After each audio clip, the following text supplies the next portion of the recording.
राधे राधे, जय श्री राम। दोस्तों, कैसे हैं आप सभी लोग। आई होप कि आप सभी लोग मस्त होंगे, स्वस्थ होंगे, ठीक ठाक होंगे। दोस्तों, आज के वीडियो में हम लोग बात करेंगे, क्या आज भी दुआ और बद्दुआ लगता है। दोस्तों, मैं अपना वास्तविक अनुभव आपसे शेयर करूंगा, जो मैंने एक्सपीरियंस किया है, जो मैंने सीखा है कि ये जो चीज़ हैं दुआ बद्दुआ, ये सच में लगती है या नहीं लगती है। आखिर ऐसा लोग क्यों सोचते हैं कि वो पहले के ज़माने में होता था। पहले ऋषि लोग जब गुस्सा हो जाते थे, कोई उनको अचानक तपस्या कर रहे हैं ऋषि लोग और कोई उनको डिस्टर्ब करता था, तो वो क्रोधित हो जाते थे और गुस्से में गंगा जल लेके ऐसे छीट देते थे कि जा तू अजगर बन जा, या कबूतर बन जा, या कुत्ता बन जा। तो फिर वो बद्दुआ लग जाती थी, वो श्राप लग जाता था। बट आज के ज़माने में ये सब चीज़ें कहाँ हैं। आज के ज़माने में ये थोड़ा ही लगता है, ये तो होता नहीं है कुछ ऐसा। तो ठीक है, नहीं होता है तो मेरी मर्ज़ी, मेरे पास फ्री विल है, फ्रीडम है। हम जो बोलें, जो करें, जो सोचें, तो हम लोग अपने हिसाब से ज़िंदगी को जिएंगे। हमें जिस चीज़ में मेरा मन लग रहा है, जो चीज़ करने में मेरा मन लग रहा है, वो करूँगा। जीवन मिला है, आज़ादी मिला है, तो मौज मस्ती करूँगा, फिर जाऊँगा यहाँ से। तो हमारा जो नज़रिया है कुछ ऐसा होता है, क्योंकि हम ये भूल जाते हैं कि आज भी वो दुआ और बद्दुआ काम करती है। हम ये सोचते हैं पहले के ज़माने में काम करती थी, ऋषि मुनियों के टाइम में, लेकिन आज ऐसा कुछ है नहीं। दोस्तों, एक बात मैं याद दिलाना चाहूँगा कि यदि ये दुआ और बद्दुआ आज भी अगर नहीं होता, तो ये 84 लाख जो योनियाँ हैं, ये क्यों हैं।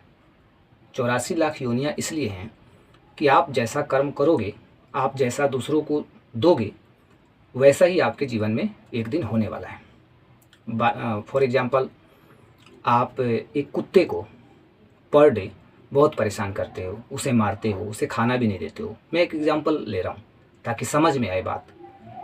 तो आपको नहीं लगता है कि 84 लाख योनियों में से एक कुत्ता का भी योनि है।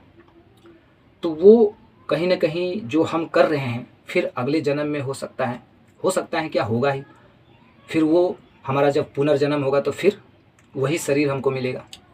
तो इसीलिए बनाया गया है कि आप जैसा करते हैं, आप जैसी दुआएं इकट्ठी करते हैं, आप यदि किसी के साथ अच्छा करते हैं तो आपको मनुष्य जन्म मिलता है, और आप यदि किसी के साथ बुरा करते हैं तो आपको किसी जानवर का, पशु का मतलब, या पक्षी का, कोई भी ऐसा चीज़ मिलेगा आपको, या कीड़ा है ना, कीड़े का। तो बहुत तरह की योनियां हैं, उसमें से आपको एक दे दिया जाएगा। तो कहने का मतलब है दोस्तों कि आज भी ये जो दुआ और बद्दुआ का जो खेल है आज भी चलता है। 100% ये लोगों पे लगता है और इसका असर पड़ता है। और जो लोग इस भ्रम में हैं कि ऐसा कुछ नहीं होता है, मैं मौज मस्ती से अपने जीवन को जी रहा हूँ और जैसे मर्जी वैसे मैं कर्म को बनाऊँगा और फिर इस संसार से यहाँ से निकल लूँगा, तो ऐसा नहीं होता है। निकल तो लोगे, लेकिन आपका जो अगला जन्म होगा वो उसी हिसाब का होगा जैसा आप कर्म किए रहेंगे। अब लोग ये भी कह सकते हैं कि अगला जन्म कौन देखा है, इस जन्म में जितना एंजॉय लेना है ले लो। नहीं दोस्तों, अगर हम एक इंसान हैं, इंसान का जन्म इसीलिए हुआ है। किसी भी प्राणी के पास, पशु के पास, पक्षी के पास मतलब विवेक नहीं है, बुद्धि नहीं है, लेकिन एक इंसान ही ऐसा है प्राणी जो विवेक बुद्धि है इसके पास। और इसीलिए हमें यहाँ भेजा गया है कि तू भाई अपने विवेक से, बुद्धि से निर्णय ले सके, समझ सके कि आखिर में मैं अपने जीवन को सफल कैसे बनाऊंगा, है ना। मेरे जीवन में क्या करना चाहिए, अगला जो जीवन है, अगला जो जन्म है वो मेरा कैसा होना चाहिए, या अगला जन्म मेरा हो ही नहीं, मोक्ष मिल जाए तो ये और उत्तम बात है। तो इंसान जन्म इसलिए ही हुआ है कि आपको मोक्ष मिले, आप अपनी बुद्धि से काम लें और बुद्धि से काम लेके अच्छे कर्म करके उसको मतलब उस जन्म मरण के बंधन से मुक्त हो जाए। इसलिए मिला है आपको इंसान जन्म।